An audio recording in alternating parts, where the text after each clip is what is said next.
நற்செய்தி வாசகம். லூக்கா எழுதிய நற்செய்தி 24ஆம் அதிகாரம் வசனம் 13 35 முடிய. அதே நாளில் சீடர்களுள் இருவர் எருசலேமிலிருந்து ஏறத்தாழ 11 கிலோமீட்டர் தொலைவில் உள்ள ஓர் ஊருக்கு சென்று கொண்டிருந்தனர். அவ்வூரின் பெயர் எம்மாவு. அவர்கள் இந்நிகழ்ச்சிகள் அனைத்தையும் குறித்து ஒருவரோடு ஒருவர் உரையாடிக் கொண்டே சென்றார்கள். அப்படி அவர்கள் உரையாடிக் கொண்டு வினாவிக் கொண்டும் சென்றபோது இயேசு நெருங்கி வந்து அவர்களோடு நடந்து சென்றார். ஆனால் அவர் யார் என்று அறிந்து உணர முடியாதவாறு அவர்கள் கண்கள் மறைக்கப்பட்டிருந்தன. அவர் அவர்களை நோக்கி, வழிநடிகளும், நீங்கள் ஒருவரோடு ஒருவர் பேசிக் கொண்டிருப்பது என்ன என்று கேட்டார். அவர்கள் முகவாட்டத்தோடு நின்றார்கள். அவர்களுள் கிளியோப்பா என்னும் பெயருடைய ஒருவர் அவரிடம் மறுமொழியாக, எருசலேமில் தங்கியிருப்பவர்களுள் உமக்கு மட்டும்தான் இந்நாட்களில் நிகழ்ந்தவை தெரியாதோ என்றார். அதற்கு அவர் அவர்களிடம், என்ன நிகழ்ந்தது என்று கேட்டார். அவர்கள் அவரிடம், நாசரேத்து இயேசுவை பற்றியேதான் பேசுகின்றோம். அவர் கடவுளுக்கும் மக்கள் எல்லாருக்கும் முன்பாக சொல்லிலும் செயலிலும் வல்ல இறைவாக்கினராக திகழ்ந்தார். அவர் இஸ்ரேலை மீட்கப் போகிறார் என்று நாங்கள் எதிர்பார்த்திருந்தோம்.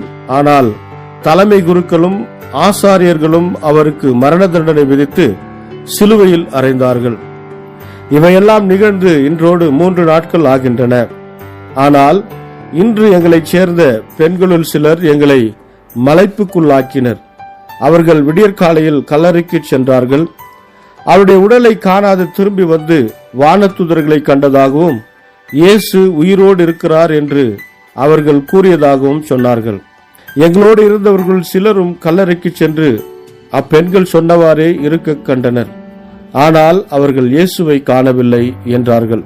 இயேசு அவர்களை நோக்கி, அறிவிலிகளே, இறைவாக்கினர்கள் உரைத்த எல்லாவற்றையும் நம்ப இயலாத மந்த உள்ளத்தினரே, மெசியா தாம் மாட்சி அடைவதற்கு முன் இத்துன்பங்களை பட வேண்டும் அல்லவா என்றார். மேலும் மோசே முதல் இறைவாக்கினர் வரை அனைவரின் நூல்களிலும் தம்மை குறித்து எழுதப்பட்ட யாவற்றையும் அவர் அவர்களுக்கு விளக்கினார்.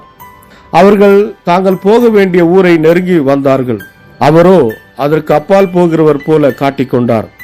அவர்கள் அவரிடம், எங்களோடு தங்கும், ஏனெனில் மாலை நேரம் ஆயிற்று, பொழுதும் போயிற்று என்று கூறி கட்டாயப்படுத்தி அவரை இணங்க வைத்தார்கள்.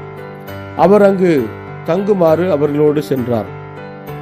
அவர்களோடு அவர் பந்தியில் அமர்ந்திருந்த போது அப்பத்தை எடுத்து கடவுளை போற்றி விட்டு அவர்களுக்கு கொடுத்தார்.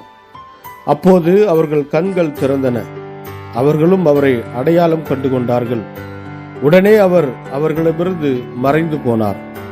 அப்போது அவர்கள் ஒருவரை ஒருவர் நோக்கி, வழியிலே அவர் நம்மோடு பேசி மறைநூலை விளக்கும் போது நம் உள்ளம் பற்றி எரியவில்லையா என்று பேசிக் கொண்டார்கள். அந்நேரமே அவர்கள் புறப்பட்டு எருசலேமுக்கு திரும்பி போனார்கள்.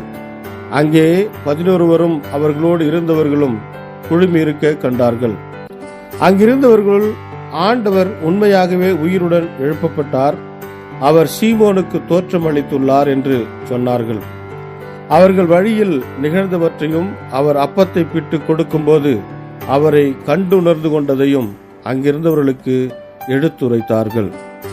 கிறிஸ்து வழங்கும் நற்செய்தி. கிறிஸ்துவே உமக்கு புகழ்.